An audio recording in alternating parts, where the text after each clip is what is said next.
గజం కేవలం 4,500 రూపాయలతో 165 గజాల భూమి కేవలం 8 లక్షలు మాత్రమే.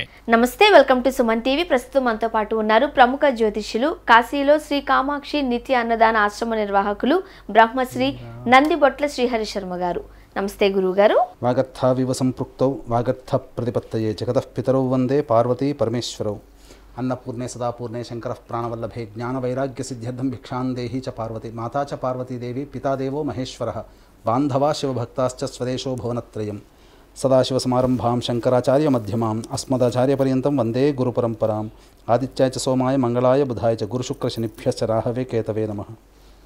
శృంగేరి జగద్గురు పీఠాధిపతులు శ్రీ శ్రీ శ్రీ భారతీ తీర్థ మహాస్వాముల వారికి, శ్రీ శ్రీ శ్రీ విధుశేఖర భారతీ తీర్థ మహాస్వాముల వారికి, కంచికామకోటి పీఠాధిపతులు శ్రీ శ్రీ శ్రీ విజేంద్ర సరస్వతి మహాస్వాముల వారికి ప్రణామములు తెలియజేసుకుంటూ కార్యక్రమాన్ని ప్రారంభిద్దాం. గురువుగారు, జనవరి 22న అయోధ్యలో శ్రీరాముని విగ్రహ ప్రతిష్ఠ జరుగుతోంది, రైట్? మొత్తం అంటే హిందువులందరూ కూడా 1000 కళ్ళతో ఎదురు చూస్తున్న చక్కటి తరుణం అది. అయితే చాలామంది అయోధ్యకు పయనమై వెళ్తున్నారు, శ్రీరాముని ఆశీస్సులు తీసుకునేందుకు సిద్ధమవుతున్నారు. కానీ చాలామంది వెళ్ళలేని పరిస్థితులు కూడా చూసాం. ఒకవేళ వెళ్ళలేక అతి సామాన్యులుగా ఉన్నవారు ఇంటి వద్దే ఎటువంటి పూజలు చేస్తే అంతటి సత్ఫలితాన్ని పొందుకోవచ్చు అంటారు? దాదాపుగా 500 సంవత్సరాల నుంచి పోరాడి న్యాయబద్ధంగా చట్టబద్ధంగా నిర్మించుకున్నటువంటి రామమందిర నిర్మాణ ప్రతిష్ఠ జనవరి 22వ తారీఖు రోజున జరగబోతుంది. హిందువులందరూ కూడా గర్వించదగ్గేటువంటి సమయం. అంతేకాకుండా ప్రపంచం మొత్తంలో ఉన్నటువంటి ధార్మికవాదులు, ఏ మతానికైనా చెందిన వాళ్ళైనప్పటికీ కూడా ధార్మికవాదులందరూ కూడా 1000 కళ్ళతో ఎదురు చూస్తున్నటువంటి సందర్భం. కాబట్టి అది ఆ విధంగా ప్రసిద్ధికి ఎక్కడానికి గల ముఖ్య కారణం ఈ హిందువులందరి మదిలో రాముడు ఉండడమే. అంతేకాకుండా ఆ రోజున జనవరి 22వ తారీఖు రోజున జరగబడేటువంటి ముహూర్తం యొక్క విశిష్టత వీక్షించేటువంటి సుమన్ టీవీ ప్రేక్షకులు కూడా మనం ముహూర్తం యొక్క విశిష్టతని మన సుమన్ టీవీలోనే చాలా తెలియజేసుకున్నాం. ఆ రోజున ఆ ముహూర్తానికి చాలా ప్రాధాన్యత ఉంది. ఎందుకనంటే గ్రహాలన్నీ శుభస్థానాల్లో ఉండి యోగవంతమైనటువంటి ముహూర్తం అది, అభిజిత్ ముహూర్తం.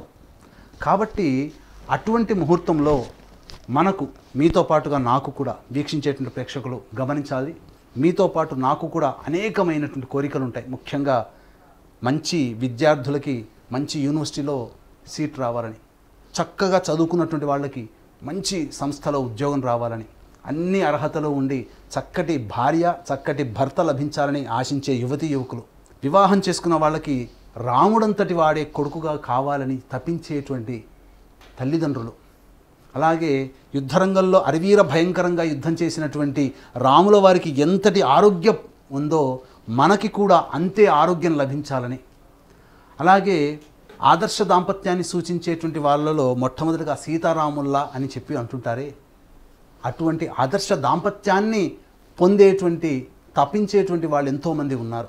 అంతేకాకుండా ఒక ఇల్లు కట్టుకోవాలనే ఆలోచన, లేదా కోర్టు ఇతరత్రా వ్యవహారాల్లో ప్రభుత్వపరమైనటువంటి కేసులలో గెలవాలనేటువంటి ఆలోచన, ఇలా ఏ కోరిక అయినప్పటికీ కూడా అతి సామాన్య మానవుడు కూడా చేసుకునేటువంటి పరిహారాన్ని వీక్షించేటువంటి సుమన్ టీవీ ప్రేక్షకులకి తెలియజేస్తున్నాను. ఇది మీకు ఎక్కడా కూడా ఇటువంటి చక్కని పరిహారం మీకు లభించదు. ఇది సాక్షాత్తు శ్రీరాముడి ఆజ్ఞగానే శిరస వహించి ప్రతి పిల్లవాడి దగ్గర నుంచి ముసలివారి వరకు కూడా ఇంట్లో ఉండి అతి సామాన్యమైనటువంటి ఖర్చుతో మనము భక్తి శ్రద్ధలతో చేసుకుంటే మన సంకల్పం ఏదైతే ఉందో అది సాక్షాత్తు శ్రీరాముడే మనకు ఆ యొక్క పరిహారాన్ని తీర్చబోతున్నాడు. ఇది నా మాట కాదు, అది శ్రీరాముల వారి మాటగానే భావించినటువంటి వీక్షించేటువంటి సుమన్ టీవీ ప్రేక్షకులందరూ కూడా ఈ యొక్క పరిహారాన్ని మీరు తూచా తప్పకుండా పాటించండి.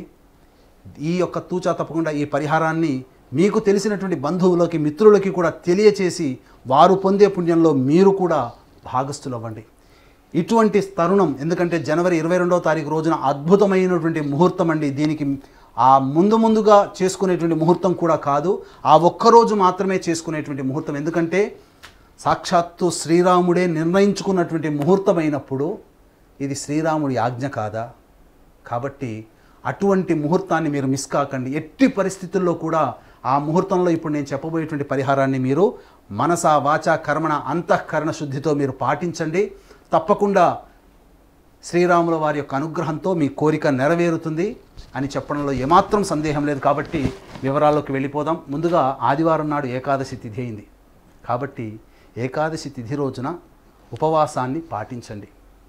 వీలైతే పాలు, పండ్లు, ఉడికించినటువంటి పదార్థాలు తినవచ్చు.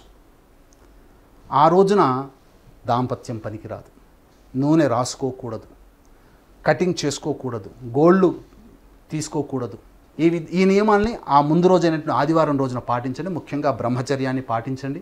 అలాగే మా పీఠమాధ్వర్యంలో ఈ పుష్యమాసం ఈ రాముల వారి యొక్క దివ్యమైనటువంటి భవ్యమైనటువంటి ప్రతిష్ట ముహూర్తాన్ని పురస్కరించుకొని 6 నెలల పాటు అతి సామాన్య మానవుడు కూడా ఈ యొక్క కోరికతో ఈ యొక్క పరిహారంతో పాటు మా వంతు సహాయముగా అతి సామాన్యుడు కూడా పాల్గొనే విధంగా కేవలం 3,000 రూపాయలకి 6 నెలల పాటు మీ గోత్రనామాదులతో మీ సంకల్పం నెరవేరడానికి సంకల్ప సిద్ధి హోమాలు అనగా సుదర్శన హోమం, లక్ష్మీ హోమం, వివాహం కాని అబ్బాయిలు అమ్మాయిలకి 18 హోమాలు, అలాగే కాలభైరవ హోమం, వృషభ మిథున కర్కాటక సింహ తుల వృశ్చిక మకర కుంభ మీన రాశి జన్మించినటువంటి వారికి శనిదోష పరిహారార్థమై శనీశ్వర హోమం, అఘోర పాశుపత హోమం లాంటివి చేయిస్తున్నాం.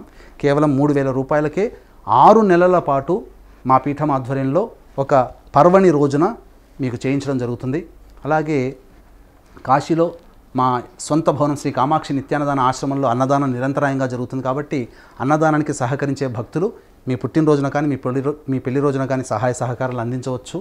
అలాగే మా పీఠం ఆధ్వర్యంలో తండ్రి వైపు 6 తరాలు, తల్లి వైపు 3 తరాల్లో ఏవైనా దుర్మరణాలు అనగా road accident, fire accident, suicide attempt, నదిలో బావిలో పడి చనిపోవడం, ఇంట్లోంచి వెళ్ళిపోవడం, లివర్ ఫెయిలే, కిడ్నీ ఫెయిలే, క్యాన్సర్తో చనిపోవడం, పిండ ప్రదానాలు చేయలేకపోవడం, కరోనాతో చనిపోవడం, ఇవన్నీ కూడా పితృదోషాలు. కాబట్టి అటు పితృదోష నివారణకి సశాస్త్రీయముగా మీకు ఈ యొక్క పితృదోష నివారణ పూజలు అనేటువంటి జరిపించడం జరుగుతుంది. అవకాశం ఉన్న వాళ్ళు కార్యక్రమం తదనంతరం కాంటాక్ట్ చేసి పూర్తి వివరాలు తెలుసుకోవచ్చు.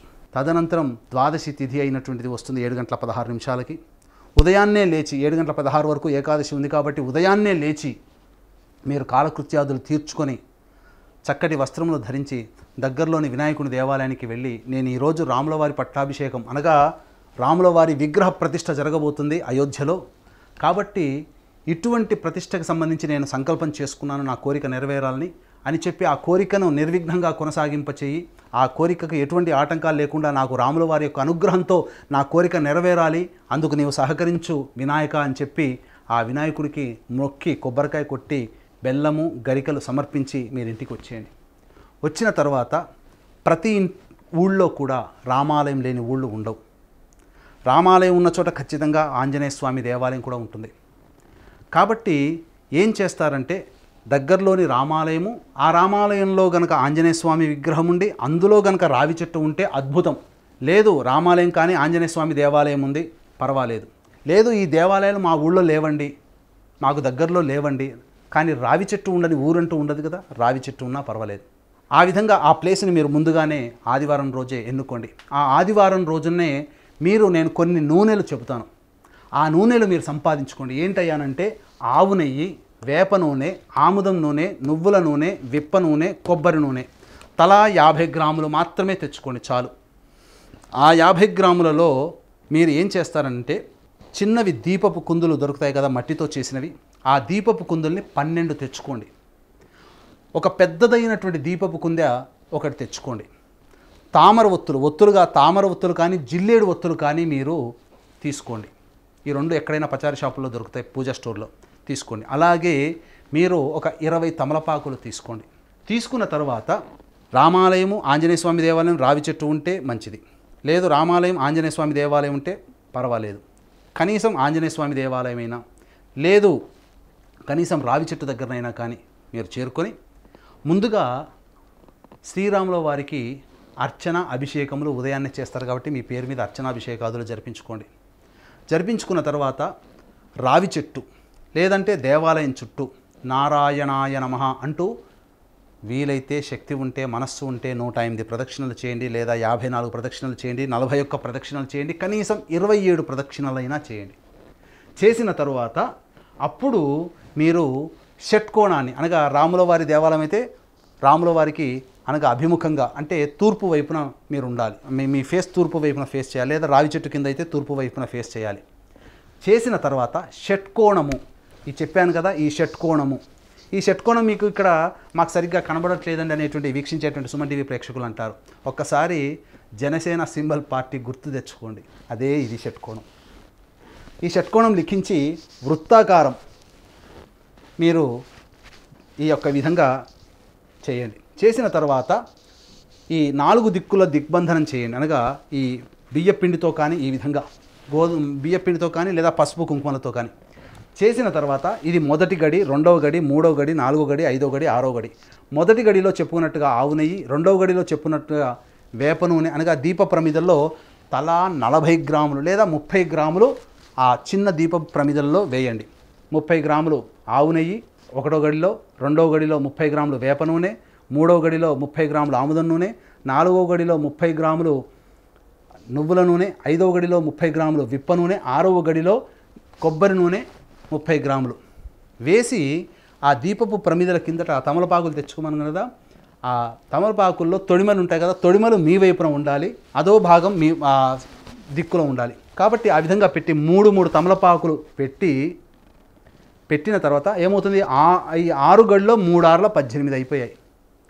పెట్టిన తర్వాత దాని మీద చిన్న దీప ప్రమిదలు 2 పెట్టాలండి, ఒకటి కాదు 2 పెట్టి అవన్నీ కూడా మీరు జిల్లేడు ఒత్తులు కానీ తామర ఒత్తులు కానీ తెచ్చుకొని దీపారాధన చేయండి. మధ్య ఉంది కదా, ఈ మధ్యలో పసుపు కుంకుమ లేదా బియ్యపిండితో ఓం శ్రీం శ్రీరామ అనేటువంటి విధంగా మీరు ఇంగ్లీష్లో కానీ, తెలుగులో కానీ, హిందీలో కానీ మీరు ఏ భాష అయితే ఆ భాషలో మీరు లిఖించాలి. పెద్ద దీపపు ప్రమిద అని చెప్పాను. ఆ దీప ప్రమిదలో అన్నీ కలిపినటువంటివి నూనెలు వేయమనగా మిగిలిన 20 గ్రాములు కలుపుతాయి కదా. కాబట్టి అప్పుడు ఏమవుతుంది, 20 గ్రాములు కానీ తలా 15 గ్రాములు కానీ 100 గ్రాముల నూనె తయారవుతుంది, అన్నీ కలిపిన నూనెలు.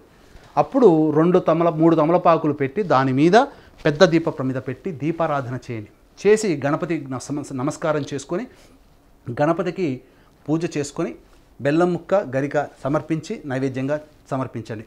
తదనంతరం మీరు రాముల వారు సాక్షాత్తు సంకల్పం చెప్పుకోవాలి. అంటే ఏం సంకల్పం అనంటే, మీకు వరలక్ష్మి వ్రతకల్పం కానీ వినాయక వ్రతకల్పం కానీ మీరు తెచ్చుకున్నట్లయితే మమ ఉపాత్త సమస్త దుర్తక్షేద్వారా శ్రీ పరమేశ్వరం ఉద్దిశ్య శ్రీ పరమేశ్వర ప్రీత్యర్థం శుభార్థం చ శుభే శోభనే ముహూర్తే శ్రీ మహావిష్ణురాజ్ఞా ప్రవర్తమానస్య అద్య బ్రహ్మణ ద్వితీయ పరార్థే శ్వేతవరాహ కల్పే వైవస్వతమనంతరే కలియుగే ప్రథమపాదే జంబూద్వీపే భరతవర్షే భరతఖండే మేరోహ దక్షిణ దిగ్భాగే శ్రీశైలస్య హైదరాబాద్ వాస్తువ్యులమైతే వాయువ్య ప్రదేశం, గుంటూరు కృష్ణా జిల్లా వాస్తువులైతే శ్రీశైలానికి ఏ దిక్కులో మీరుంటారో ఆ దిక్కు పేరు చెప్పుకొని కృష్ణా గోదావరియోర్మధ్యప్రదేశే మమ నివాసగృహే సమస్తదేవతా బ్రాహ్మణ హరిహర గురుచరణ సన్నిధో అస్మిన్ వర్తమాన వ్యవహారిక చాంద్రమానిన ప్రభవాది 6 సంవత్సరాల మధ్యే స్వస్తి శ్రీ శోభకృతనామ సంవత్సరే ఉత్తరాయణే హేమంత ఋతౌ పుష్యమాసే శుక్లపక్షే ద్వాదశ్యాం తిథౌ ఇందువాసరయుక్తాయాం మృగశిర నక్షత్రయుక్తాయాం ఐంద్రయోగయుక్తాయాం బాలవకరణయుక్తాయాం ఏవంగణ విశేషణ విశిష్టాయాం శుభతిథౌ మమ మీ యొక్క గోత్రము, మీ పేర్లు, మీ కుటుంబం పేర్లు చెప్పుకొని మీ మనస్సులో ఏ కోరిక, విద్యనా, ఉద్యోగమా, వివాహమా, చక్కటి దాంపత్యమా, చక్కటి సంతానమా, చక్కటి ఆరోగ్యమా, కోర్టు వివాద సమస్యల్లో మీదే గెలుపు కావాలా, లేకపోతే ఇల్లు కట్టుకోవాలనేటువంటి యోగం ఉండాలా, ఆ ఇల్లు కోసమా, ఏ సమస్య మీరు ప్రధానంగా అనుకుంటారో ఆ సమస్య తీరిపోవాలని చెప్పి సంకల్పం చేసుకొని గణపతిని మరియు ఆ సీతారాముల చంద్రుల వారిని మనసులో తలుచుకొని ఆ కోరిక నెరవేరాలని అక్షితలు నీళ్లు కలిపిన దాన్ని ఆ యొక్క యంత్రము, ఇది శ్రీరామ యంత్రం, ఆ యంత్రం ముందర వదిలేసేసి మీరు చెప్పినటువంటి విధంగా పరిహారాన్ని పాటించండి. ఏం చేస్తారంటే, వారి అంశ లలిత అమ్మవారి సంభూతులు కాబట్టి లలితా సహస్రనామ పారాయణం చేయండి. చేసిన తరువాత తదనంతరం మీరు ఈ యొక్క యంత్రాన్ని పెట్టుకునే ముందు రాముల వారి సంబంధించినటువంటి పట్టాభిషేకం బొమ్మ ఉంటుంది, మీకు ఎక్కడైనా దొరుకుతుంది. రాముడు, సీత, లక్ష్మణుడు, భరతుడు, ఆంజనేయుడు, ఇది అందరూ మంది మాగధులందరూ కూడా కూడి ఉన్నటువంటిది పట్టాభిషేక సంబంధించినటువంటిది ఉంటుంది చిత్రపటం.